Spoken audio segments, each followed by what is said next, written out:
world, and it really makes a difference. I'd like to introduce, and many of you already know, Carl Gebhardt as the incoming chair of our Ohio Israel Ag and Cleantech Initiative Advisory Committee. I will hand it over to Carl. Well, thank you, Sam. This is fantastic. I mean, I'm, not of this technology in an everyday world. And I couldn't imagine going part of my 45-year career before I retired, not having face-to-face meetings and finally getting used to this type of process in order to have the meetings. But as Sam indicated, it allows for so many more people to be part of this effort, and it really does work. And so we appreciate the opportunity that you have all taken.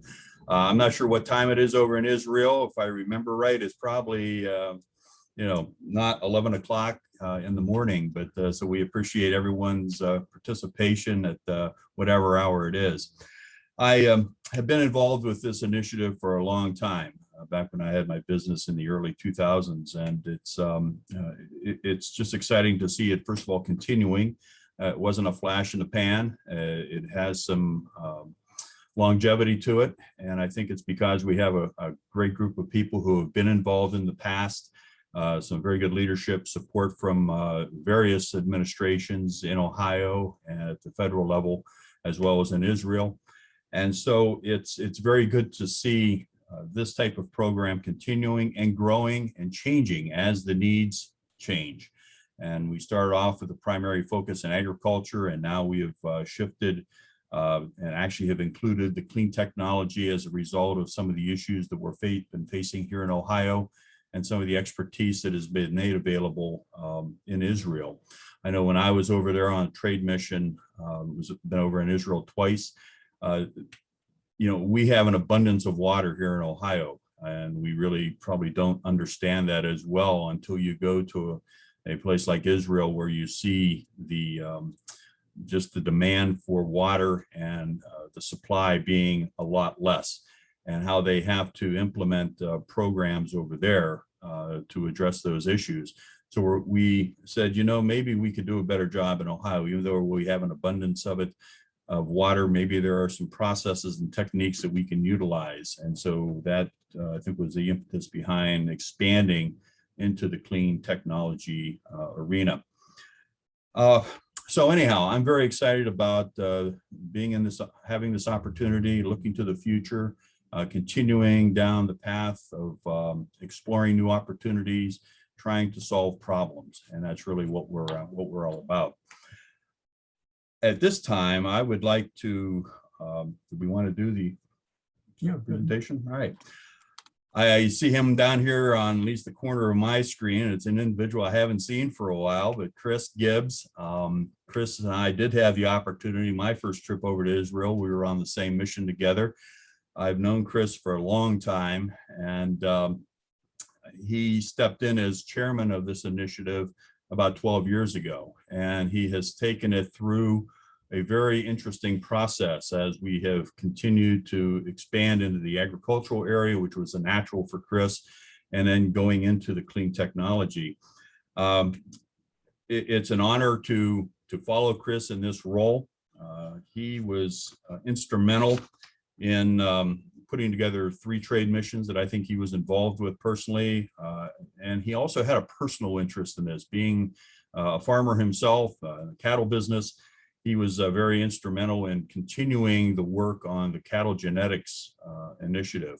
I know when we were over in Israel, one of the biggest challenges we had was finding a good steak, Chris. And I think that that was part of the impetus for working with the cattle producers in Israel in the genetics area, trying to improve the genetics of their cattle. And maybe someday we'll go back over and see if the steak quality has improved or not. Chris also helped fashion, as I indicated, the direction of the initiative. And, for an organization and an initiative like this to be around as long as it had some staying power, and it had support from people beyond the circle that, we traditionally worked in. And so Chris was very instrumental in continuing to work with state agencies, continuing to work with federal agencies, private business to make this program what it is today.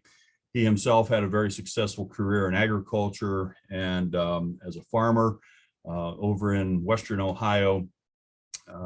It was, as I said, a real pleasure to not only call him chairman of this association or this initiative, but also as a friend. He is a good husband and a good father. And Chris, I'm assuming grandfather, I don't know. We haven't talked for a while, but it's nice going into this phase of our lives where we can sit back and kind of enjoy the fruits of our labor, and hopefully you are doing that. So Chris, on behalf of myself and the initiative, I want to thank you for the work that you did in leading this organization over the last 12 years. So at this time, I'll turn it over to Sam.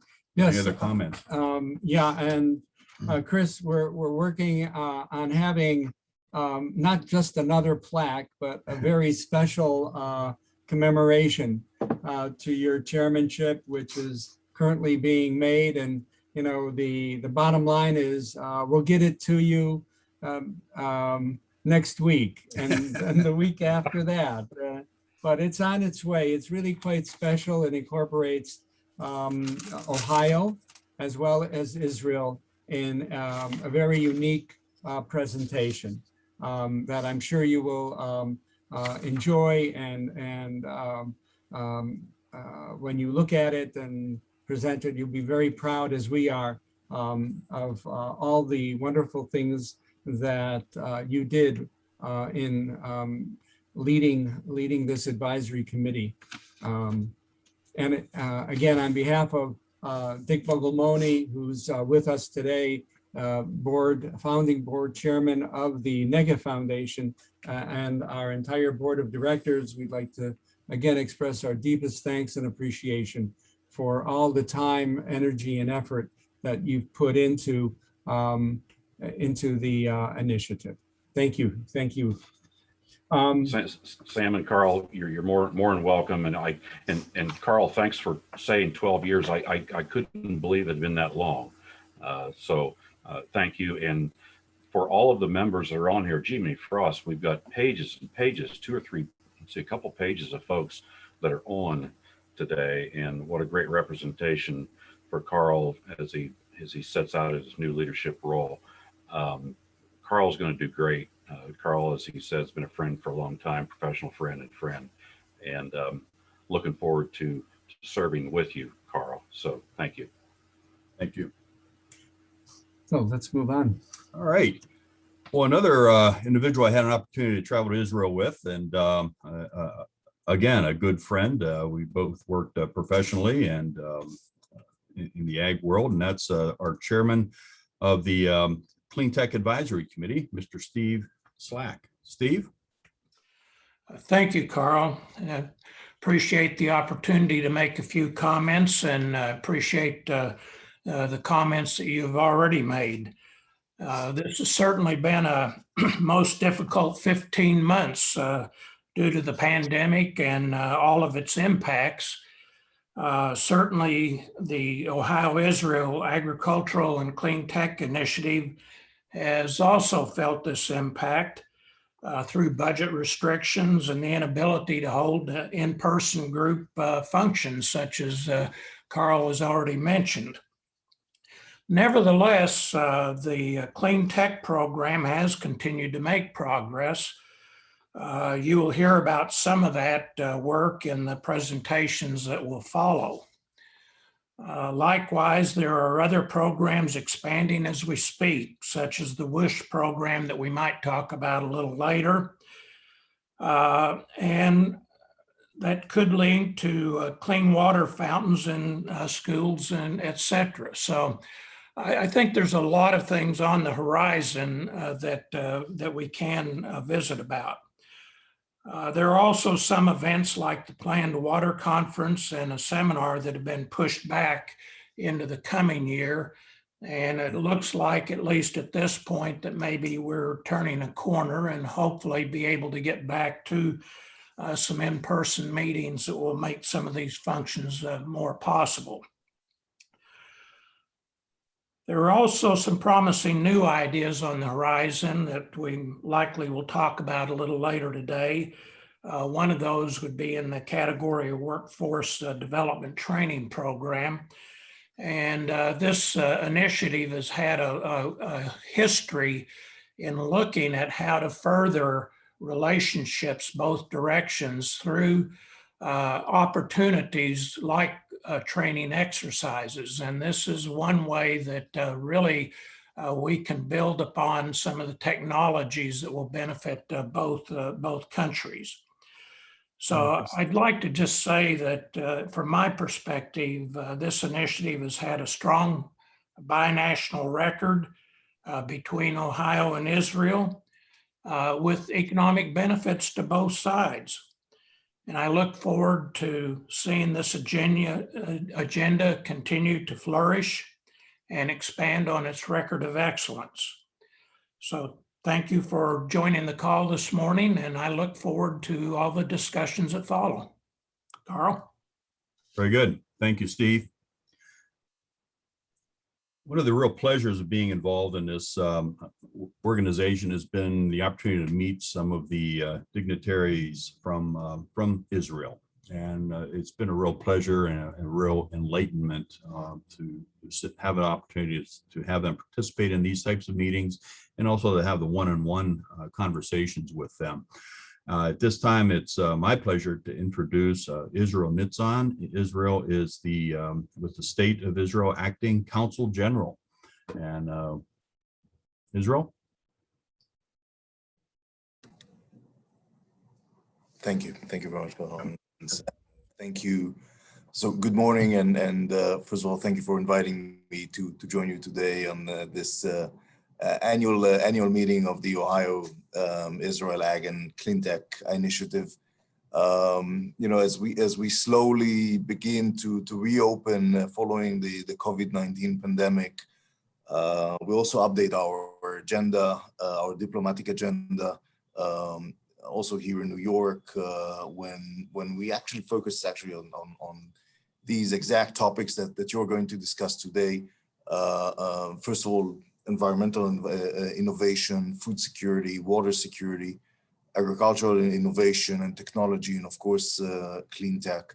Right before the pandemic, our former Consul General Ambassador Danny Dayan visited Columbus at the beginning of 2020 for a very fruitful visit where he met the Governor DeWine, and the entire cabinet. And we do hope to, now that we again begin to gradually reopen, we hope to host the governor's visit in Israel in the near future, where we will be able to discuss the wide and diverse areas of collaboration between our states. I want to thank, of course, the Ohio Israel Ag and Cleantech initiative for your contribution to the bilateral relations, and for making actually these meaningful connections between professionals in Israel and in Ohio. The official bilateral engagement at the consulate as the representatives of the government and in Ohio is essential, of course, but I think that the most important thing is the engagement between the professionals, experts, business leaders, innovators. This is the key to actually building this very solid ground of our relationship on which we can actually build further. So thank you again for everything that you have done and everything that you are doing. And I really hope to see you soon in Ohio, in one of my and our team's trips to Ohio. And I'm wishing you all, of course, a fruitful discussion today. And thank you again for inviting me. If I might, Yeah, please. Carl, yeah, I'd like to just say to all of our participants, we are really very, very fortunate to have such a wonderful working relationship, not just with the consulate, but with the head of the consulate, Consul General Nitzan. From the time that I met him, he expressed really a sincere an honest interest in doing whatever he could do and whatever his staff could do in order to help further this initiative, recognizing the value it presents to both regions. I just want to thank him personally and also, of course, professionally for everything that he does for and on behalf, of course, of the state of Israel, our homeland, and of course, in his capacity, professional capacity, to further the relationships between both the United States and, of course, the state of Israel. Thank you very much, Israel. Really appreciate that. Sam. Hi. Yes. It's so from Ramat Negev. The Zion tried to enter the meeting. If you Zion try to enter the meeting. The Okay, well, open for Zion. okay. Okay, we will do that. Of course. Thank you. It's Itzur from Ramat Negev. He's one of the researchers and farmers 6,000 miles away coming to us. So. Hi. And it's what, a little bit after 6 p.m. there, I understand, Sam? Yeah, it's so 6:20. 6:20. So that'll give us some time perspective. Very good. Well, thank you, Mr. Consul General, for your comments. At this time, it's my pleasure to introduce John Workman, who is the Chief of Business Services for DSA, and give us a report and a welcome from the director. John? Thank you very much, Carl. Thank you very much, Sam. Appreciate it. It's amazing that we can have people interacting on this meeting from 6,000 miles away and can see and hear them so clearly. It's just, it blows my mind. On behalf of Director Lydia Mihalik in the state of Ohio, I'd like to welcome and thank Acting Consul General Israel Nitzan and Inan Elroy, Economic Minister of North America from the government of Israel, and all the speakers for their presentation today. I really appreciate being here. My name is John Workman. I am the Chief of the Business Services Division at the Ohio Development Services Agency. We really appreciate the partnership with the Negev Foundation and, of course, specifically Sam for the continued commitment to developing technologies that advance economic progress in both Israel and Ohio. I always love getting some facts in preparation for these types of meetings from my export team. So they got me some good stuff, so I'll share just a few. Israel was Ohio's 27th largest export market in 2020, accounting for more than $180 million worth of products sold to Israel, so a big market for the state. And we imported $154 million worth of products from Israel in 2019. So clearly, we have a very mutually beneficial trade relationship.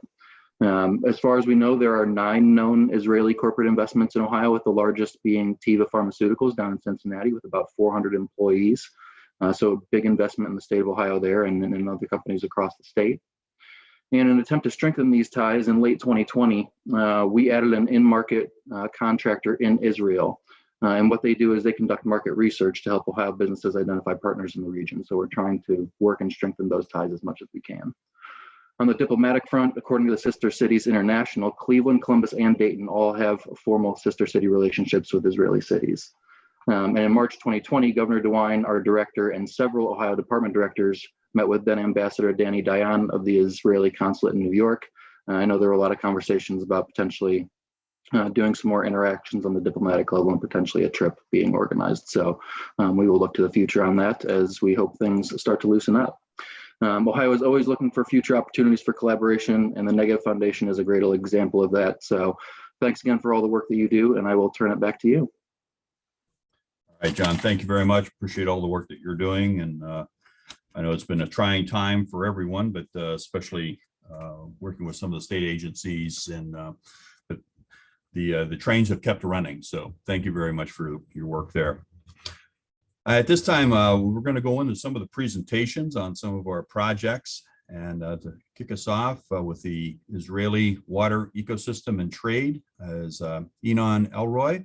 He's the economic minister to North America, stationed in New York. Enon, turn it over to you.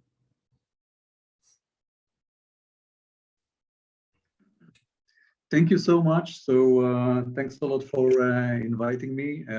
Sam, nice to see you again. And thank you all the Ohio Israel Agriculture and Cleantech Initiatives members and the advisory committee. I'm humbled and honored to be here. I must tell you that we're working with quite a lot of states, and we're so fortunate to have partners like you. Anytime we have some good ideas about what we could do together, I found out that working with your team is so efficient and inspiring me to how we could do much more for the sake of different perspective in the US-Israeli economic technological relations in general. So for me, it's the Negev Foundation is a lighthouse, and thank you so much for your partnership. I know that we don't have too much time today, so I'll try to be very, very brief. And I'm sure that most of the people here know quite a lot about the Israeli ecosystem. So let's move directly forward. Can you please? Yeah. So speaking about the Israeli ecosystem, for some of you, it may be a surprise, for some of you not. The Israeli ecosystem is quite developed, and we can just give some examples. So cyber is famous that there's quite a lot of Israeli companies working in this domain. You may know already that about 20% of the global investment in R&D and investment in cyber companies in general has been pumped to Israeli companies.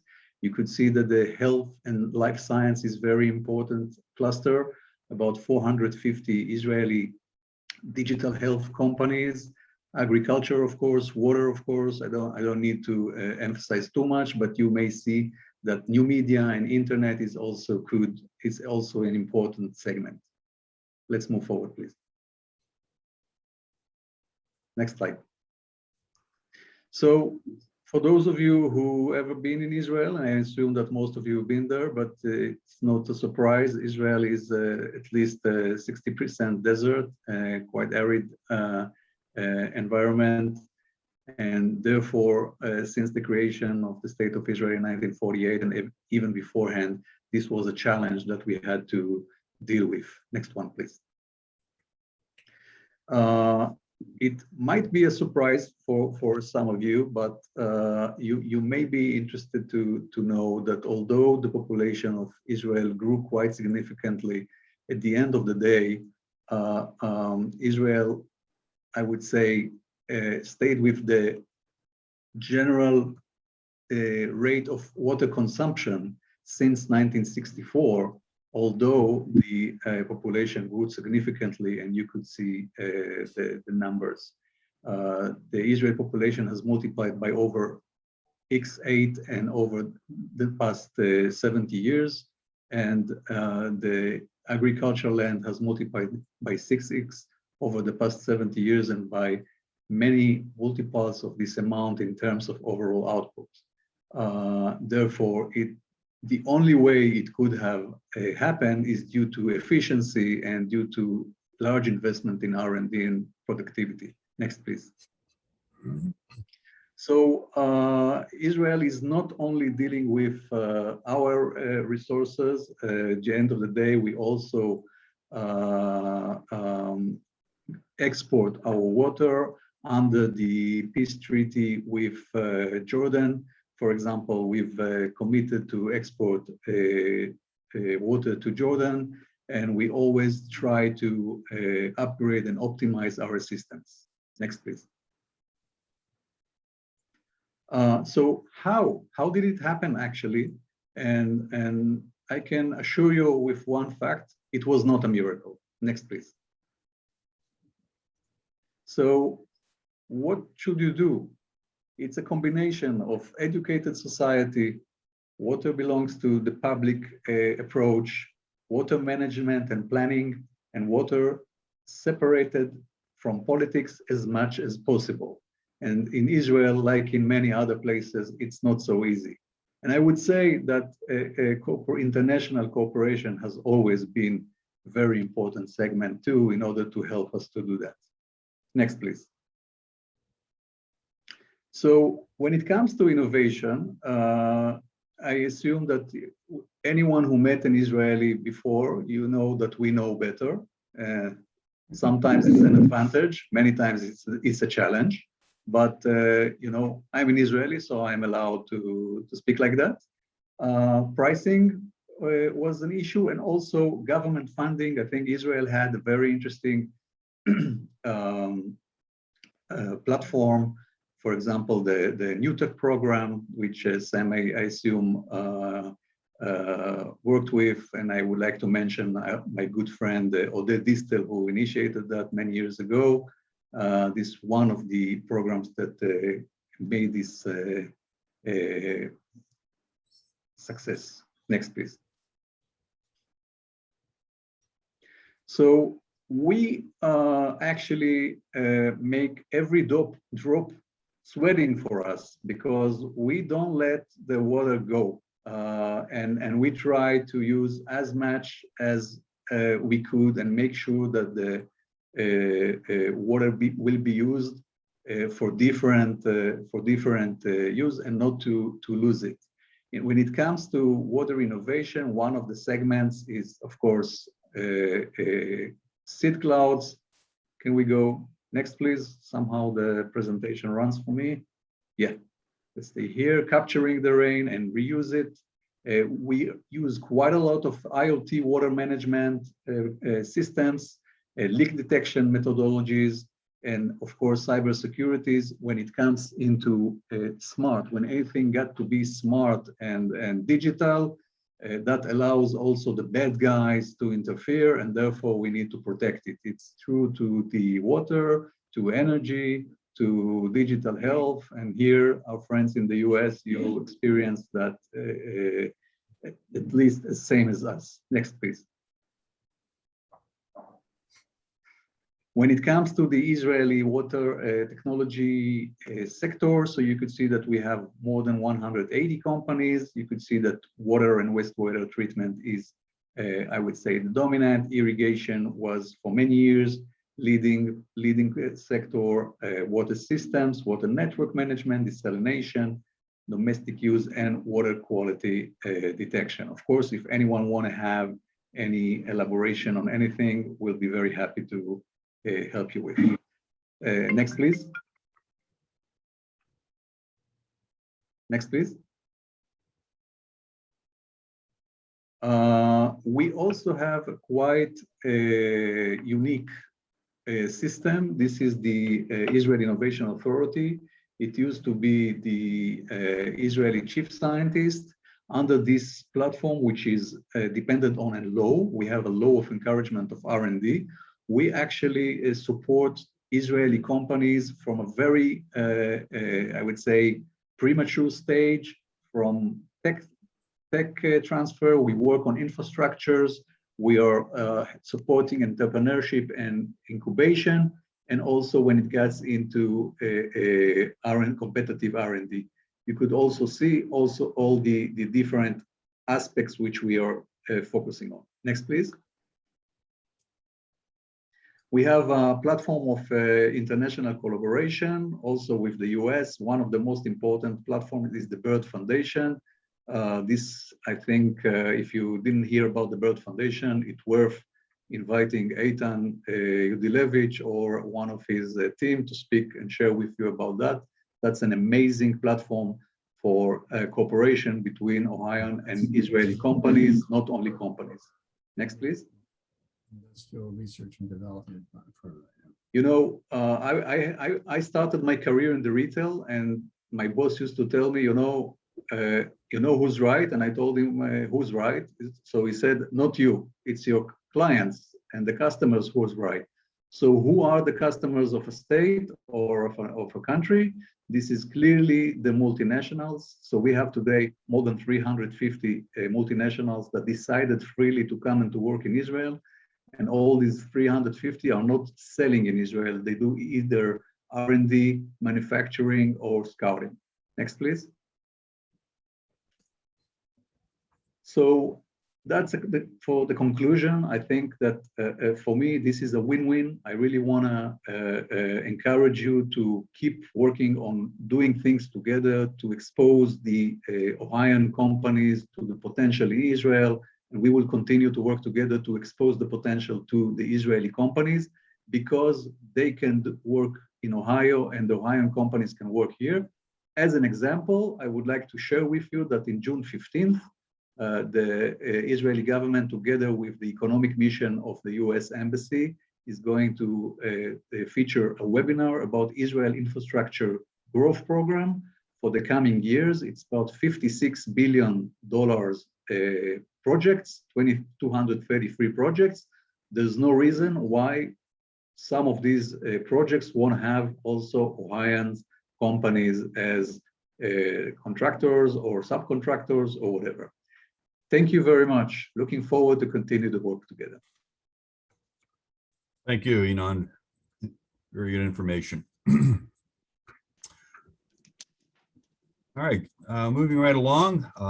Another company that we've had the opportunity of working with has been Blue Green Water Technologies, and to give us a report is the CEO and co-founder, Mr. Eyal Harrell. Can you allow me to share a presentation? We'll see if we can get our technical person, the one that's under 25 years old, I think, can probably handle something like that.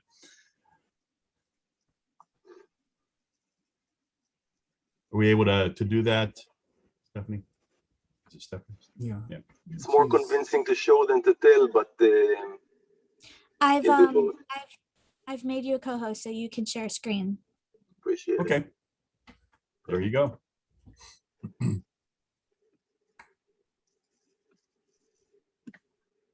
Can you see my screen? Yes, very good. Perfect. Let me just find the button now to make it turn it into.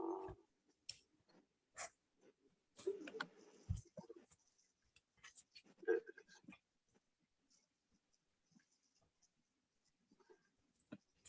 Sorry. All right.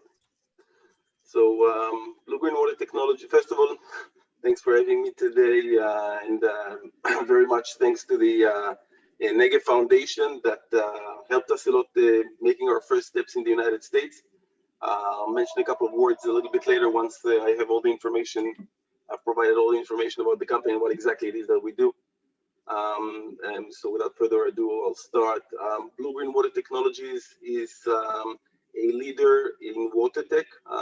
We develop technology that combats harmful algal blooms. I'm sure there's no need to speak a lot about the problem.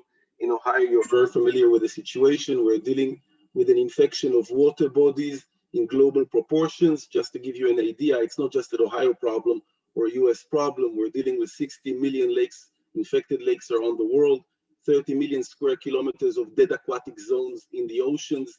It's a massive problem.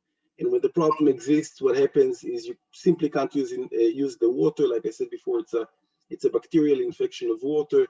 The water becomes unusable. It becomes toxic. You can't drink the water. You can't recreate in the water. You can't irrigate with the water. You can't breathe next to the water because the toxins become airborne and travel miles away from an infected lake. It's a catastrophe. From an environmental perspective, it's a health hazard, turning into an economical problem, and ultimately a political nightmare. And I'm sure, again, you're very familiar with the issue. You know how it is, or how it was and still is. In practically every lake in Ohio, I mean, we were amazed. Ohio defies the textbook that says blooms only occur during summertime. We were amazed to travel and cross Ohio in the middle of the winter. Whatever wasn't freezing was blooming. And it was really an amazing experience. Of course, all of Ohio's main water bodies are severely impacted by harmful algal blooms. And I know it is bon ton to blame mainly the agricultural industry, but frankly, the rich soil of Ohio is probably the main culprit. The problem is baked into your cake. Because the land is so fertile, whatever is good for agriculture is also good for the growth of toxic algae, and that is probably one of the reasons why you have the problem in the magnitude that you have it in the state of Ohio. So Blue Green Water Technologies is the first company in the world that is actually treating lakes and oceans. We have developed products that are US EPA approved. They are Ohio EPA approved. They are approved by certified by the NSF 60 for use in drinking water, and ultimately approved for use without limitation in any water body, irrespective of size or shape. And we're operating in theaters all over the world. Our primary markets currently are of course, in Israel, the United States, China, South Africa, and Russia. In a nutshell, just to give you an idea, this is the product, and this is how easy it is to deal with large bodies of water. Treatment takes a fraction of time. It can be done manually before you've seen a treatment of a lake of a reservoir in Israel. This is a treatment of a reservoir in China. Here you can treat from a boat. This is Chippewa Lake in Ohio. I'll talk about it in a second. And this is Rudeplat Dam in South Africa. Again, another example, one of our big showpieces in the United States, Lake Minneola in the state of Florida. And this is an aerial application from a chopper in Setumo Dam in South Africa. This is 2 months ago. Just one word about Chippewa Lake, our first project in the United States. And again, with the great help of Sam and his team in the foundation, helping us put everything together. Basically, we've identified Chippewa Lake as a sore point in the state of Ohio. The lake has been practically closed to the public since 2014 due to high toxin levels in the water. It was a major problem for Medina County. After the county received offers to deal with the problem in the lake, ranging between $500,000 to $1.8 billion, and having to reject them all because of funding issues, we thought it would be a nice marketing event. And, you know, being aggressive and I guess Israeli that we are, we went to Medina County and we said, you know what, we'll do it pro bono. And they agreed. And within 2 weeks, we were on the ground. In the beginning of August 2019, we treated the lake. Treatment took 25 minutes. That afternoon, the beaches were open. And the lake remained clean ever since. It's now almost 2 years. The lake has been clean after a strike of 5 years of being closed to the public as a result of our treatment. What you're seeing in the image below is a satellite image by from NOAA. This came from Ohio EPA, and you can see the difference it's a heat map of algal blooms. Black is good, gray is clouds, and everything else is bad. And the situation remains ever since. As a result, we decided to make Ohio a center of our operations. We established our first and only manufacturing facility in the United States, partnering with the Superior Flux, and I saw Ben over there somewhere, and I'm sure he'll be speaking after me. And with this great partnership, we're able to manufacture and deliver effective treatments against toxic algal blooms all over the country. Unfortunately, not so much in the state of Ohio, but thanks to your efforts manufacturing in Ohio, you're right now saving Florida's waterways. We are engaged in the state of emergency in the state of Florida. And our theater of operation is the Caloosahatchee River, where they're suffering tremendously from algal blooms in the last couple of weeks. This is actually one of those operations. This is actually a picture from last year where we staged an operation on the other side of the Okeechobee, of Lake Okeechobee, and maintained water safe for the Floridians as of last summer. And that's it. Thank you very much.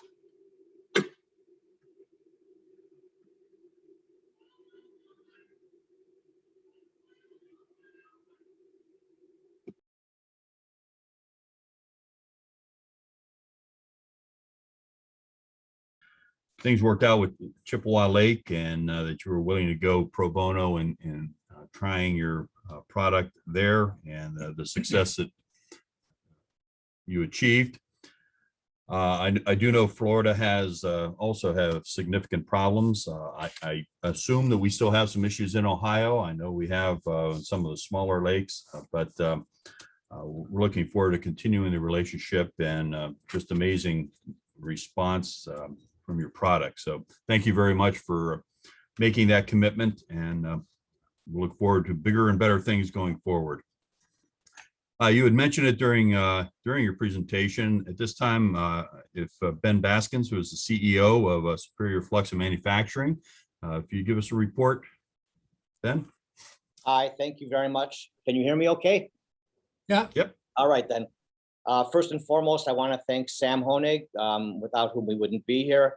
And of course, Eyal Harel from Blue Green, whom you just heard. Same goes to him. We wouldn't be here without that team. We are the contract manufacturer of Blue Green's Lake Guard Oxy and perhaps other products in the future. I have to say this is a story first and foremost of personal connections. But first, a little bit of history about Superior Flux. We're a manufacturing company. We were founded in Cleveland in 1932, and our parents bought the business. I should say our parents, my brother Phil, well, I'm not sure if he's here or not. He and I run the business together, but our parents bought the business in the late 70s, and it's been in the family ever since.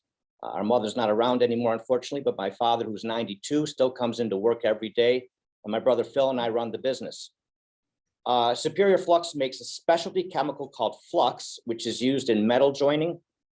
It's used in soldering, brazing, welding, to make a lot of things. The question is, how does a flux manufacturer end up making a chemical for cleaning up lakes? And that gets over to the story of personal connections. A couple of years ago, a friend of ours who moved down to Texas was in a synagogue, and he met a gentleman who said he had invested in an exciting new technology that's cleaning up lakes, but that they're looking for an American company that can do what's called heated dry manufacturing of a powder product. We didn't know what this was exactly. This friend reached out to us because he remembered that we do chemical manufacturing. He said, can you do this? At the beginning, we didn't have the equipment. We weren't sure. Of course, anything that's involved with agriculture or lakes or the environment always ends up with Sam Honig. And Sam found out that we were talking about this.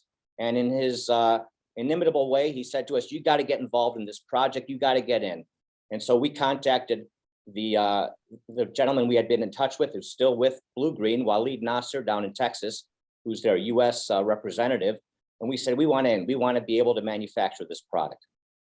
Anyhow, we bought a small machine, started to do pilot manufacturing, and it didn't take long before we realized that the supply chain, the logistics manager for Blue Green was a gentleman that we knew before, a gentleman named Hanan Kaspi, pardon me, who had been to Cleveland for medical care, and my brother happened to forge a friendship with that continued, and also worked in our industry, worked in the flux industry or similar industry, the electronics industry.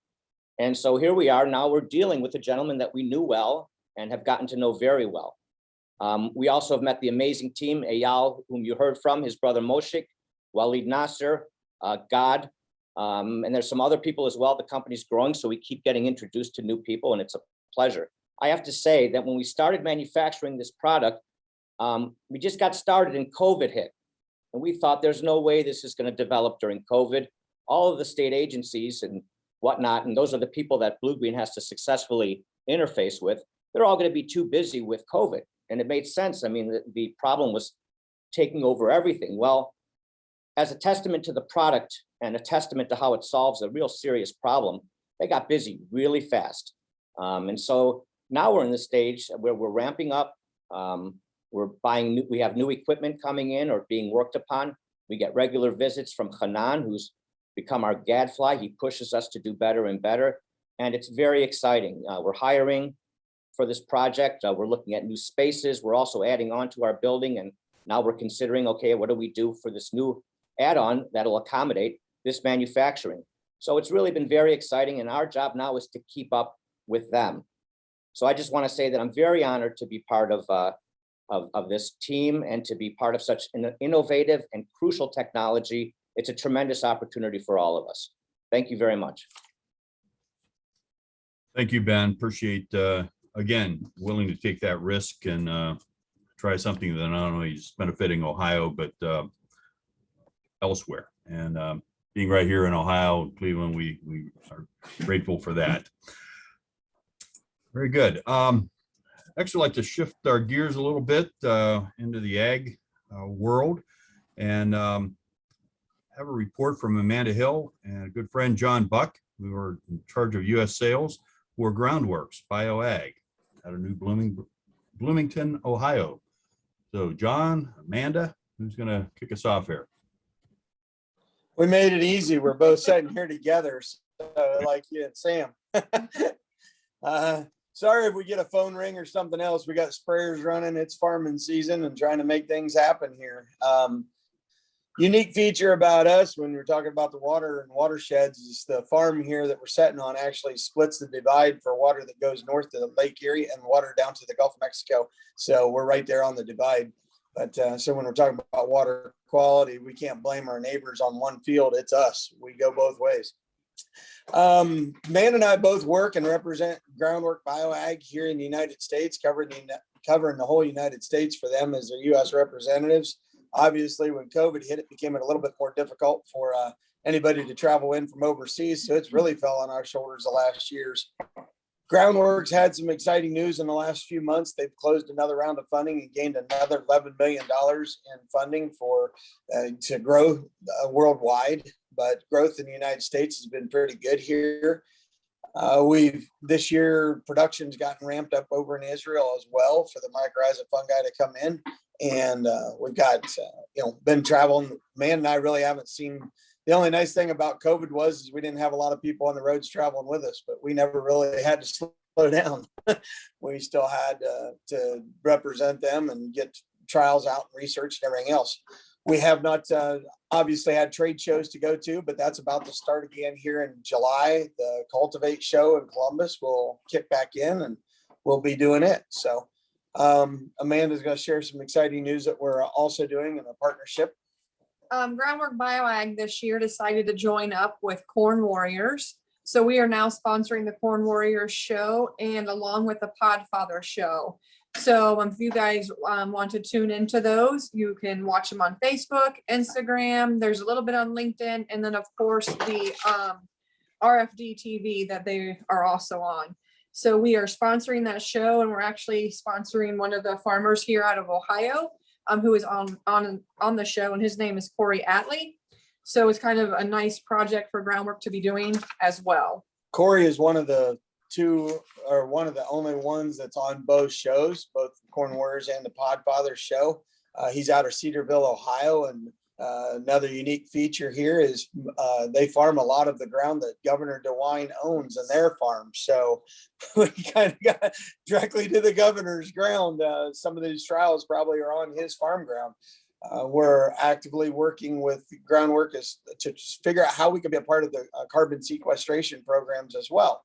So with everything that's going on, and mycorrhiza is actually good for sequestering carbon. So we're working and trying to get into on that development. We had a call right before this to see how all that works and plays in. So Groundwork, like I said, it's been, we're growing and making things happen. I can't wait for trade shows to get back because that's a real great way for us to spread the word with guys because they want to touch and feel and talk to people. So we're looking forward to that part of the season. Another quick thing, we are working with the Statler Family Farm Demonstration Farm for the water quality with the mycorrhiza to see if we can help pick up with the extra phosphorus, and we'll be doing soil testing and that with them as well. Which is part of the H2O program within Ohio. So we're trying to put our fingers into all of it and make sure that we're intertwined where we need to be. So. Very good.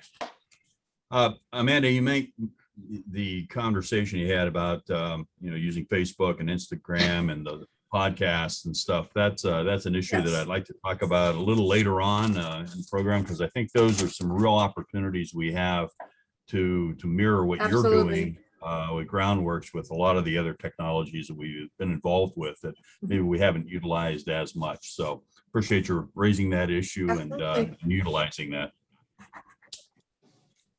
All right. Staying with the agricultural community, Ezra's Dairy in Millersburg, Ohio, the Bunker Cheese Company. And I think we're going to have a presentation by Dr. Sarah Horowitz. Sarah, it's good to see you again. It's been a while. Yes, that's right. Yeah, 2 years in retirement. Yes. Anyway, Bob Troyer, who is the CEO of Bunker Hill Cheese, couldn't be here today because in addition to being the CEO, he is now back to being the plant manager and also a cheesemaker. So he's really busy. But I spoke with him and got all the updates, and will give you that information. Just, I want to start with a little bit of background. A few years back, God's Dairy, which is the third or fourth largest Israeli dairy, who was exporting their products to the United States, but they had to send it refrigerated, was looking to partner with a US so that they'll be able to manufacture the cheese products in the United States rather than shipping it in a very expensive way to the US. And they didn't even think about Ohio. They looked at the East Coast, the West Coast, but we heard about the opportunity and reached out to them, introduced them to several Ohio dairies that were interested in collaboration. They came, they met with several dairies and chose one that was the best match, and that was Bunker Hill, the heart of Ohio. Actually, it's Bunker Hill, Ohio, but the most well-known town there is Berlin, Ohio. They created a joint venture. They called it Ezra's Dairy and started manufacturing feta cheese, Israeli style, a little bit adjusted to the American taste. And they are using milk from the Amish farms in the area. They are now making the feta and distributing it throughout the United States.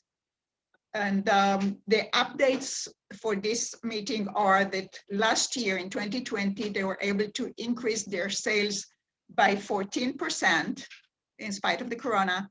And so far this year, they have increased their sales by 11% in comparison to last year's periods at the same time. Looking to the future, they're trying to increase their markets even further.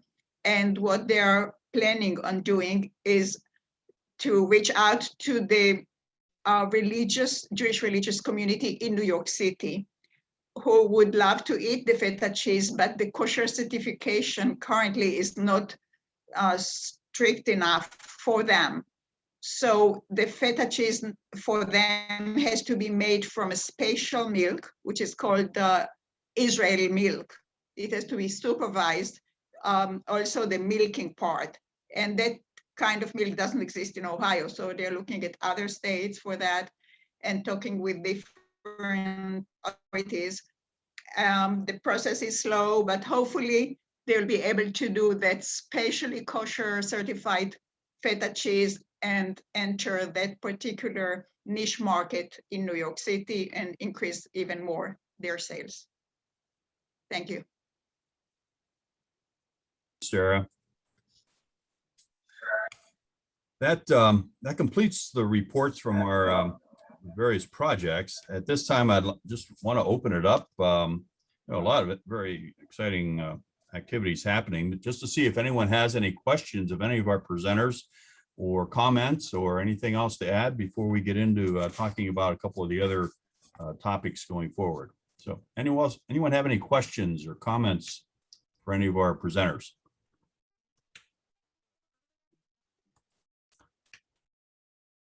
Okay, I saw, who was that, John? Thought I saw someone, yes. Oh, Dave. We Dave, we need unmute. to unmute you. Hold on. Hold on a minute. Definitely get them unmuted. Okay, there you go. There we go. Yeah, just a question about the Superior Flux product. You know, we're involved in a lot of blue-green algae control as well. But I was wondering, it looked like it might be containing copper sulfate. Is that correct? Because there's certainly some environmental impacts from something that toxic, and that's, I know it has to be toxic for the blue greens, but have they? And I guess the rest of my question is, have they done assessments on what kind of impact it has on the biology of the pond? Oh, I'm gonna, can you hear me real quickly? I'm gonna answer first, and then I'm gonna turn it over to Eyal from Blue Green, okay? I'll just say that the product we're making does not contain copper sulfate, and he'll explain what it does contain. And it specifically does not contain that for the reasons that you're explaining, okay? So I'm gonna mute myself, and then Eyal Harel will continue the answer. Thank you, Ben. And thanks for the question, David. The active ingredient in the product used in the Chippewa Lake is copper sulfate. The product that we're manufacturing, it's called Lakeguard Blue. The product that is made in Superior Flux is called Lakeguard Oxy. And it is made, the active ingredient is sodium percarbonate, generates, the active ingredient is hydrogen peroxide. So it breaks into water and oxygen, leaves nothing in the water, and is the product of choice of most states, including Ohio and Florida.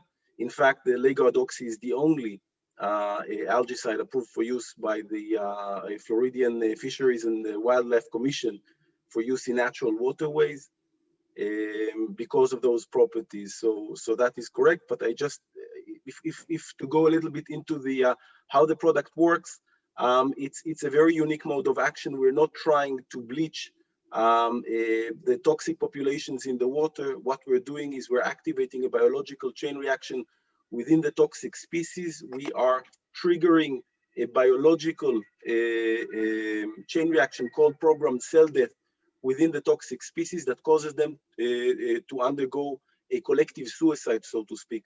So we're able within 24 to 48 hours with a surgical treatment, a very narrowly targeted treatment, we're able to collapse the entire toxic species in the water. Again, mind you, Chippewa Lake is a 330 acres lake. The treatment was with less than 1 ton of Lakeguard Blue.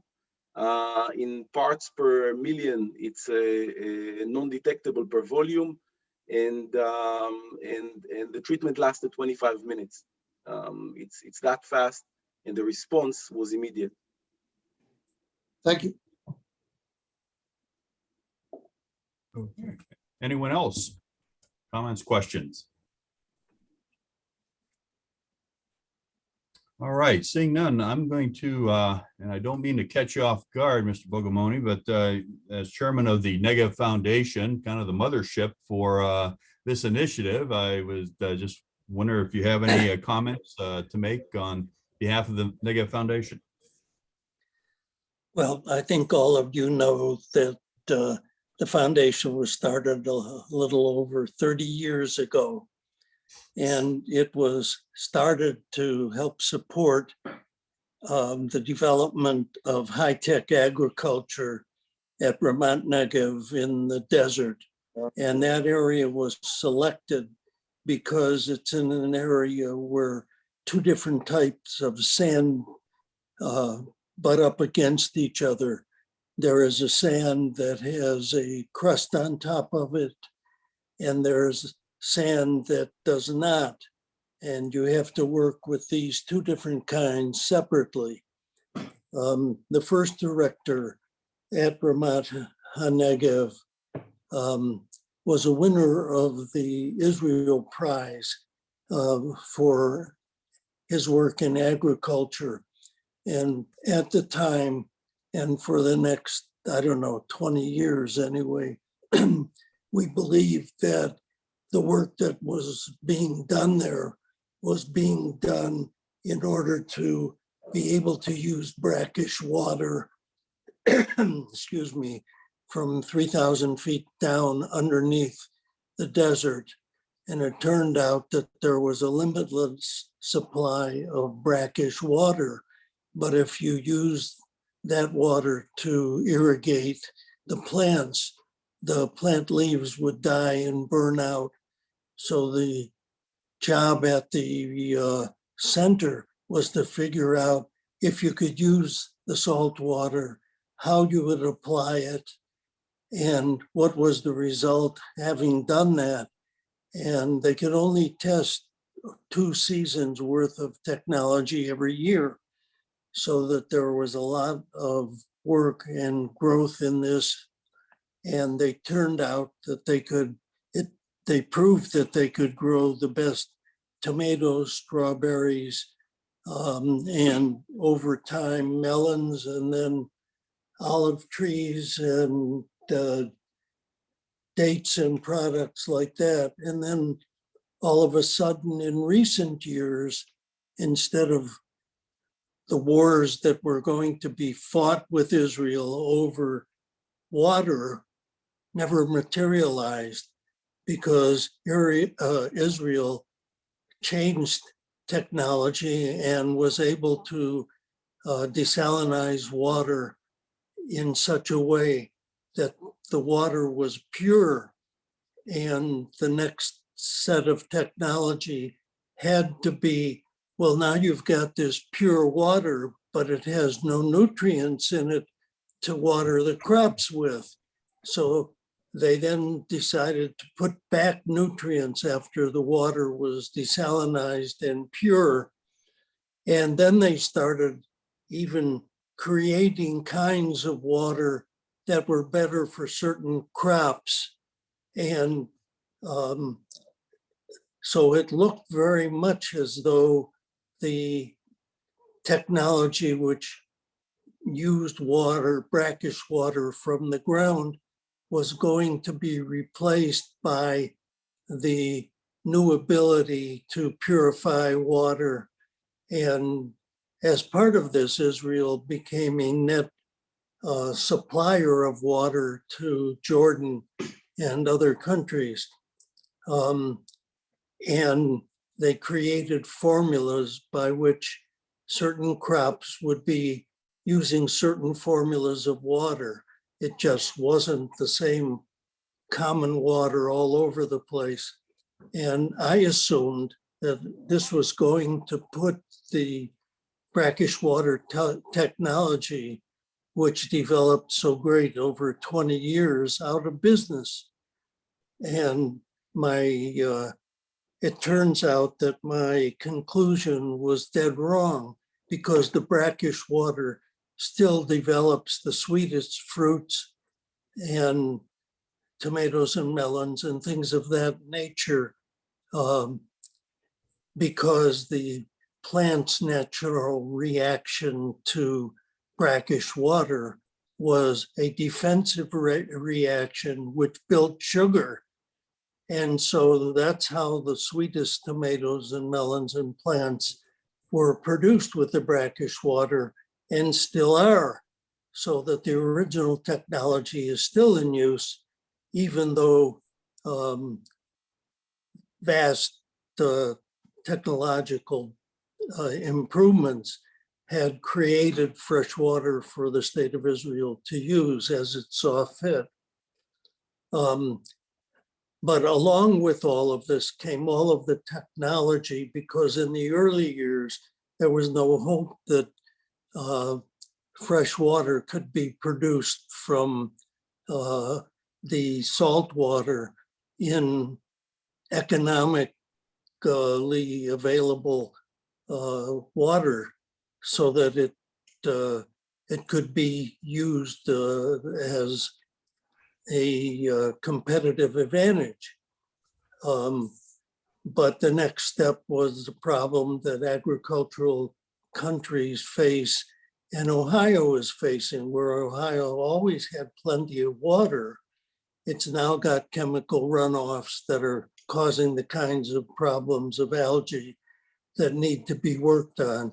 And Israeli companies have developed the ability to do this in order to make better use of their own runoff water. So they capture a very high percentage of the runoff water and it's reused. And systems that are along those lines are what Sam has been arranging to bring to Ohio from Israel and to create exchanges of technologies. And so all of this has transpired over a 30-year period. And instead of going out of the water business, it looks like Ramat Negev and other places in Israel are going to develop even further water technology so that the farmers in Ohio and the communities in general can use that technology. And what you're hearing today is really fascinating work.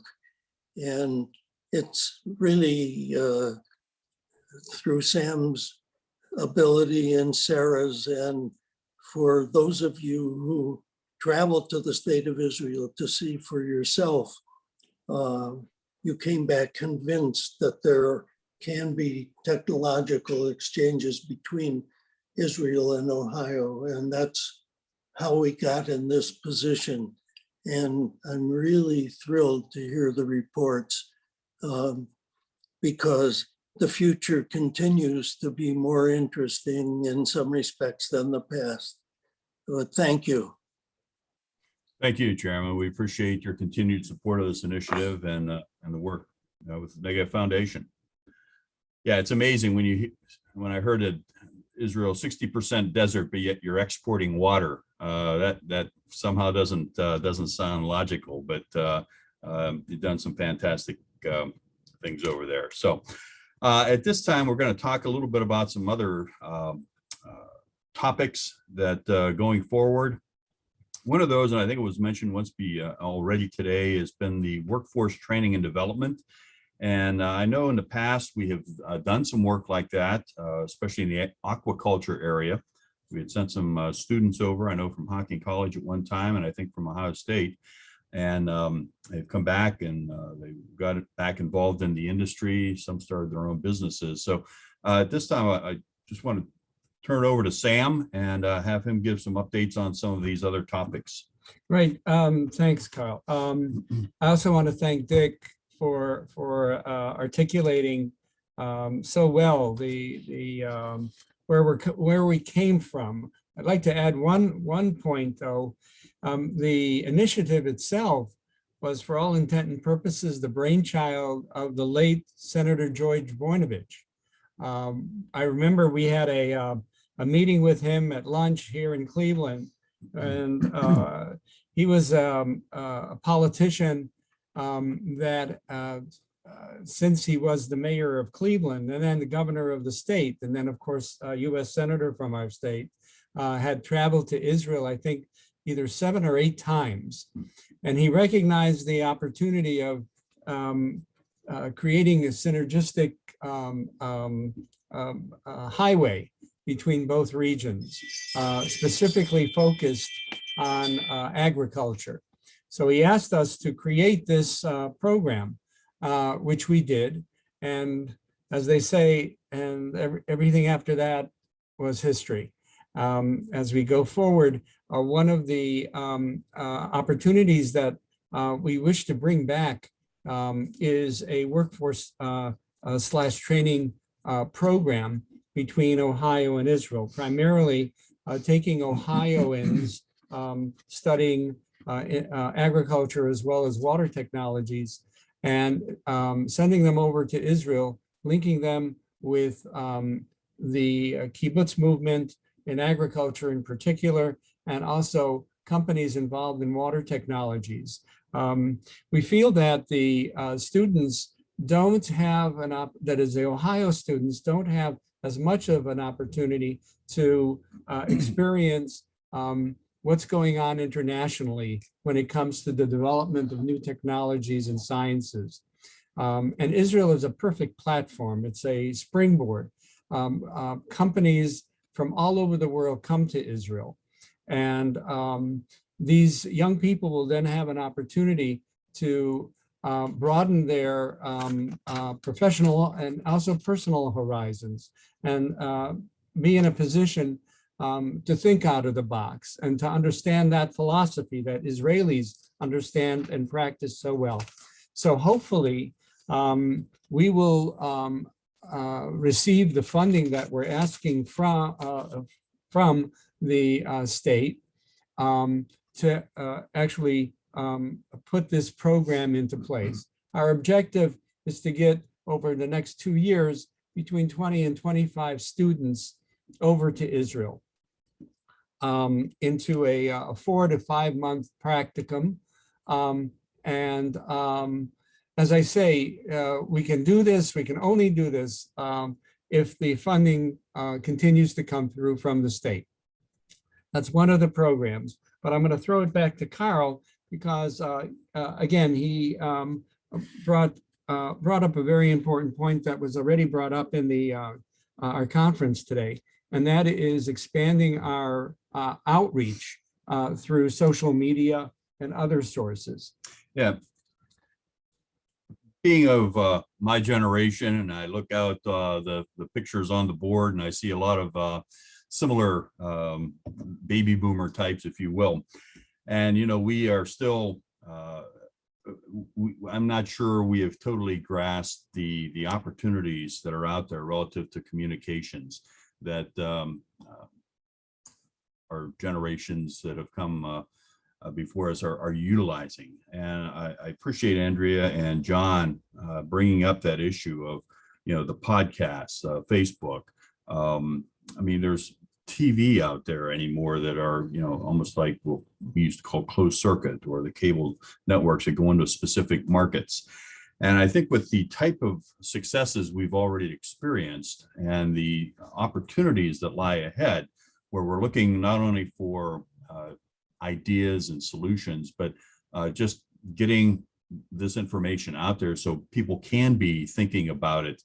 We need to be doing a better job in looking at what opportunities there are to convey our message, as well as to create more dialogue. And just as we've experienced today, where we have people participating in this 6,000 miles away, there should be opportunities for people to participate in these types of discussions or educational programs that are 6,000 miles away, but are also maybe 6 miles away, but they just can't afford the time to go to a meeting and things along that line. So I would hope that through the various university contacts we have, the government agencies that we continue to work with, I know we have worked very closely with DSA. I know Tracy was on from the Department of Agriculture. I don't know if she's still, yeah, there she is. She's still with us. Department of Natural Resources. You know, a lot of those state agencies have mechanisms that could possibly be utilized in conveying not just, you know, the message of what we're doing, but the successes that may be relevant to their specific field of interest. So that's a challenge that I would hope that we could pick up and move forward, create maybe a committee going forward, Sam, to investigate, to look maybe Andrea and John, as far as the successes you've already had with that. And if there are other opportunities out there, maybe what's going on over in Israel, maybe there are some technologies or some communication, I think he has some, that we could utilize. I'm very interested in that. So just throw that out for a point of discussion and see what opportunities there might be out there right now. Hi, Carl. Okay. It's Hill with John Buck, and we had to go mobile. We're trying to get some spraying done, but I just wanted to let you know, for John and I say, just shoot us messages and we can help whatever you guys need, we can help fulfill that mean, along with everybody else, people that we have worked with, especially with Corn Warriors and other things with podcasts, webinars, and that, just let us know and we can help guide you as well, as long as with everybody else. So just let us know. Thanks, Amanda, and get going. I don't know if it's looking pretty cloudy up here in Cleveland, so get ahead of that rain. So thank you. Speak, Can I go jump ahead. in? Sure. First of all, Shalom, bringing you very best greetings from Israel. Indeed, 6,000 miles is we can't feel it anymore. I mean, we are facing like we're sitting around the table, bringing you greetings. I'm on the southern part of the country, so 30 minutes from the rockets. We just finished 11 days of quite hectic times, but I think life is always stronger than anything else. And everybody is already asking what he's going to do, either overseas or new things within the Israeli economy and all that. So I really bring you that to you. I also want to say, first of all, it's a pleasure. Thank you very much for inviting me. I feel like no time has passed since I was the Agriculture and Science Attaché in Washington. And I know, of course, Sam, and I thank him especially for before that period and after that period. And I think we are continuing that linkages and that dialogue. And just the last point that you raised about capacity building and exposure of people, especially young people, to diverse ecosystems / ag technologies is definitely a thing that Israel has done it. I think it's accumulated a lot of experience by that. But of course, first of all, I really feel part and parcel of this undertaking.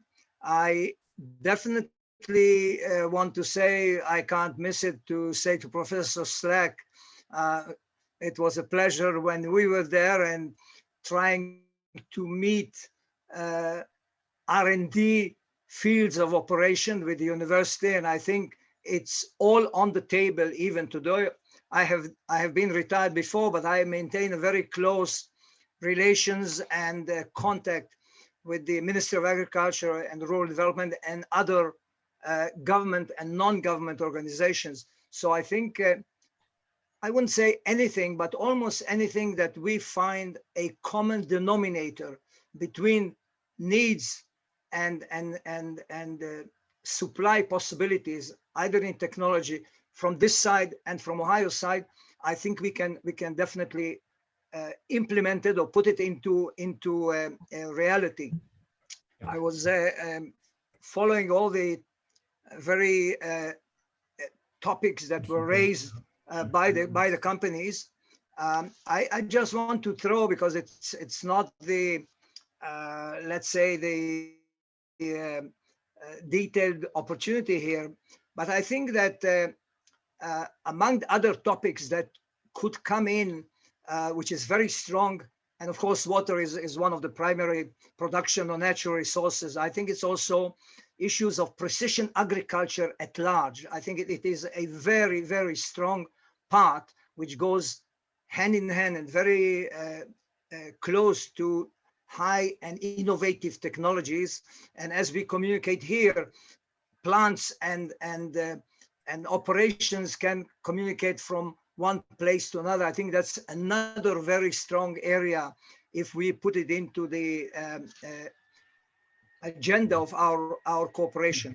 I have another point I want to share with you. Maybe I mentioned it when I was there, because I'm coming from the International Development Corporation of Israel and I was running it. I think there is a big opportunity that we join forces as Ohio and Israel under the OIACI and Cleantech and innovations, also with third countries. And I know it is not easy to do it, but I think the Israeli experience shows that if you do such interactions, both government and private sector might come along, which means that Ohio and Israel, whoever organization or private company, we might also seek opportunities for the agricultural or technology sector of Ohio in third countries. Again, it is, I'm saying it in a very broad terms,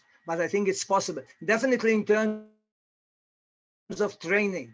I think training can be done if we take a university like Professor Slack was running it, and any university or even research stations that we have in certain areas according to the ecosystem, and we cooperate with others who might need or probably needing those technology and know-how, I think we can do very interesting joining forces between us. Definitely was mentioned by Mr. Richard about the Negev. I am in the northern part of the Negev, and the certification and issues of climate change. And I want to say, of course, I'm continuing with the cooperation with Sam. The center of the R&D center in the northern part, Gilad Place, actually is a world winner of UNESCO, how to deal with climate change. And I think even in places, and you, God bless you, you have enough water, but even in places that there is enough water, still plants will have to adjust to climate change. So I'm just picking on some of the topics. I think the agenda that we can create, and we definitely have discussed this while you are here, and I hope you will come soon.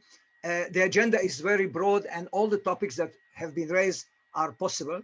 I just want to say again, thank you very much, and I'm at your disposal, and I'm part of the team.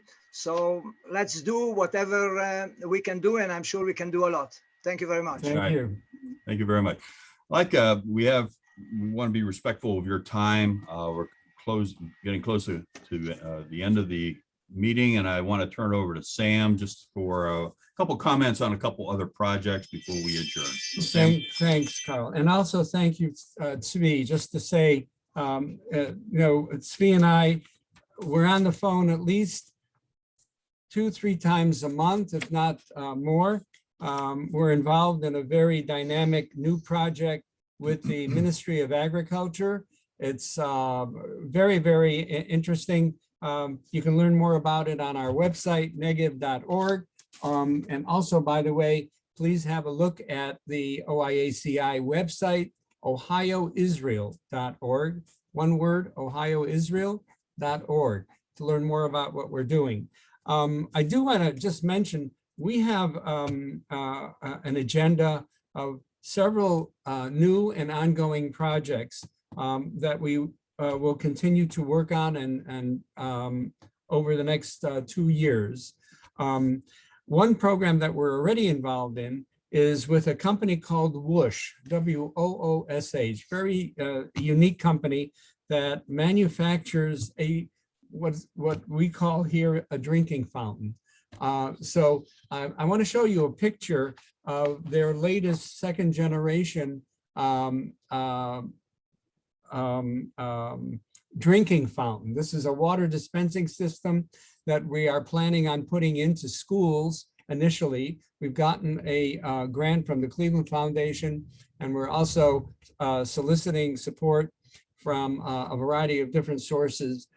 We have 3 schools here in the Cleveland area that will be the first ones here in Cleveland to have these systems. As you can see from the picture, in the center of that picture, there is a device that sterilizes the drinking bottle before the water is then enters into the drinking bottle.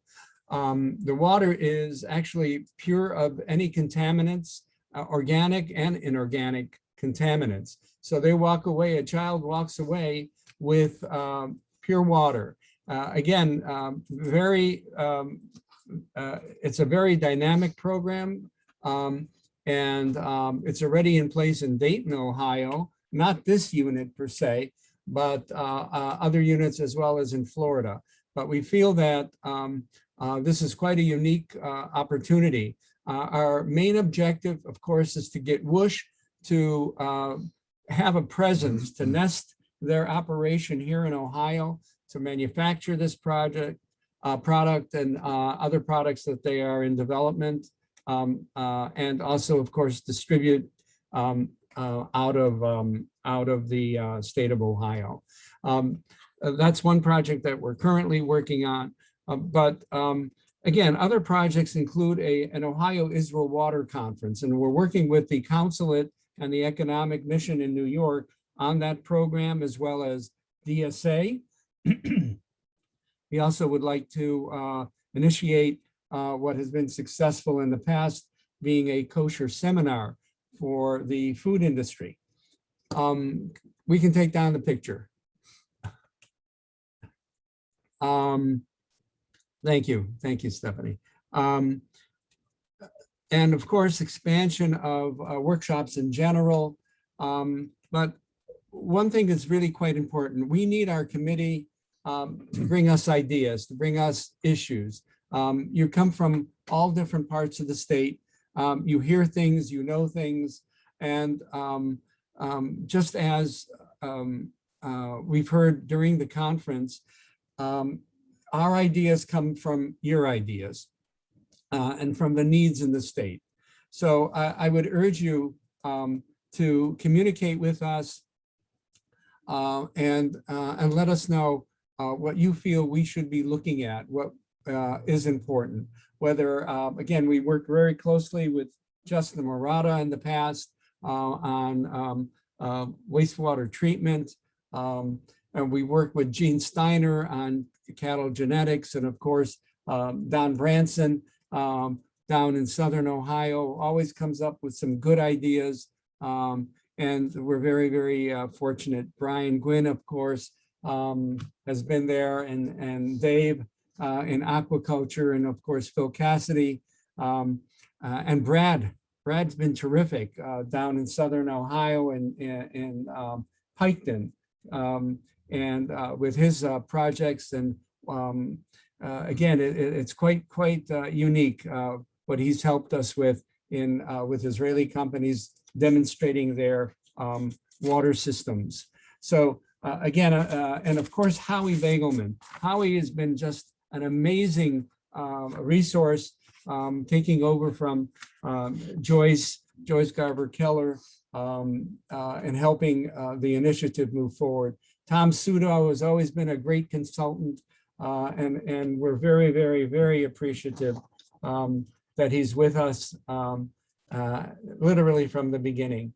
So again, I want to again thank everyone, and it's been really a terrific opportunity. One last person I do want to mention, and that's Sarah Ziegler out of DSA, always there guiding us and helping us achieve our goals.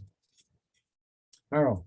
Thank you very much. Well, before it becomes 6 p.m. here in Ohio, I think we will go ahead and adjourn our annual meeting for this year. We do look forward to continuing our communications. We will attempt to communicate with you as regular as we can on any changes in our programs, especially on the communication side as far as getting the word out.